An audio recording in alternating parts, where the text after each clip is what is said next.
Now tonight's installment of our look at how the Clinton finances, the Clinton Foundation, and the Clintons' ambitions often intersect. Few stories have generated more controversy than the reports the Clintons facilitated a deal to give Russia control of American uranium. The reporters themselves have actually been assailed, including Pulitzer Prize-winning New York Times reporter Jo Becker, who we have interviewed several times on her work. Becker has stood by her story amid withering criticism from the Clinton campaign. Foreigners cannot donate to a presidential campaign. That's meant to limit the influence of foreign governments and foreigners on our political process. But they can legally donate to charitable foundations like the Clinton Foundation. Billionaire businessman Frank Giustra, a Canadian, is a friend of the Clintons and a large donor to their foundation. And he had an interest in uranium mines located in Kazakhstan. Bill Clinton has a public press conference with President Nazarbayev where he praises his rule and praises his human rights record. But the bottom line is, after they leave, a couple of days later, Frank Giustra gets his uranium concessions, which end up being enormously lucrative to him and to a small group of Canadian mining investors. His company was like a bit player and really had gone from a worthless shell company overnight, got this huge uranium mining deal. And then soon after that, Bill Clinton got a huge donation, $31 million from Frank Giustra to his charitable foundation, followed by a pledge to donate $100 million more. So what happened to Giustra's company that benefited from that deal in Kazakhstan? What happened was Mr. Giustra's company merged with another company called Uranium One, and that was in 2007. Mr. Giustra told us that he, at that point, sold his shares and got out of the business. And the new company, of course, has the Kazakhstan assets that Mr. Giustra acquired, and it also starts to go on a buying spree in the United States. And then the Russians bought it. They would acquire what would amount to 50% of projected uranium output by 2015. In other words, Russia took control of what was projected to be up to half of America's uranium. Now, does Secretary Clinton factor into this? For that deal to go through, it needs federal government approval, and one of those people that has to approve that deal is Secretary of State Hillary Clinton, who, as Senator Clinton, was vigorously opposed to these kind of buys from countries into U.S. property. That's a great point, Brett. You remember the Dubai ports deal, for example, which he was opposed to. We believe that no foreign government should control our ports.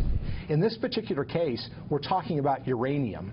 We're talking about things that relate to the nuclear industry. We're talking about the Russian government, which already provides equipment, material to Iran. That's correct. It took Schweitzer some digging to figure out how deeply those uranium interests were invested in the Clintons.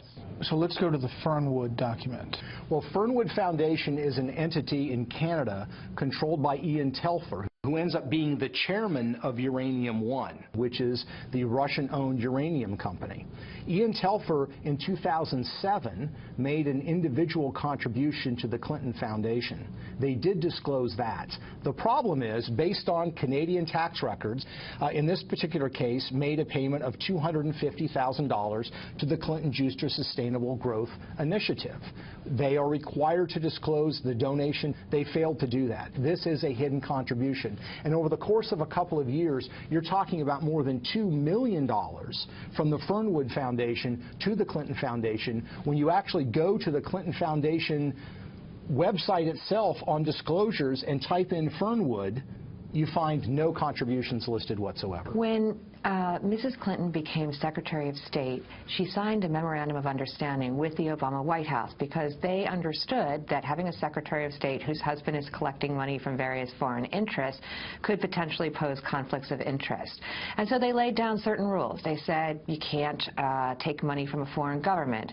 And they also required that the Clintons make all of their donors to their family foundation public. And contrary to the agreement that they had with the White House, those donations were never made public. Ian Telfer told the New York Times that he made the donations based on his wish to personally support Mr. Giustra in his charitable work, not based on any relationship to the Clintons. He also said that he never spoke to either President Clinton or then Secretary Clinton about his company, Uranium One. Frank Giustra has said, quote, "The New York Times story presents no evidence of wrongdoing or impropriety, but rather is replete with innuendo and irresponsible, unfounded speculation." The Clinton campaign had this to say about both Schweitzer and the New York Times reporting. Clinton campaign spokesman Brian Fallon said, quote, "Hillary Clinton herself did not participate in the review or direct the department to take any position on the sale of Uranium One." The campaign said typically these kinds of decisions don't go all the way up to the secretary and instead are decided at the assistant secretary level. And they produced an assistant secretary to say that she had never intervened on any case that he was involved in. But what they didn't say or couldn't answer is, was she briefed? Before this decision was made? They didn't say. Fallon also says, quote, "Without presenting any direct evidence in support of the claim, the Times story, like the book on which it is based, wrongly suggests that Hillary Clinton's State Department pushed for the sale's approval to reward donors who had a financial interest in the deal." Our story doesn't say that. Our story is about how some of the biggest donors to Bill Clinton's foundation built, financed, and eventually sold off to the Russians a company that held huge stakes in Kazakhstan and known American uranium reserves. While she was Secretary of State, the chairman of that company made undisclosed donations during that same time frame. She was part of a process that reviews deals like this, where you have a strategic asset and implications for national security. Becker also takes issue with the Clinton campaign implying her reporting had anything to do with Peter Schweitzer, who you also heard in that segment.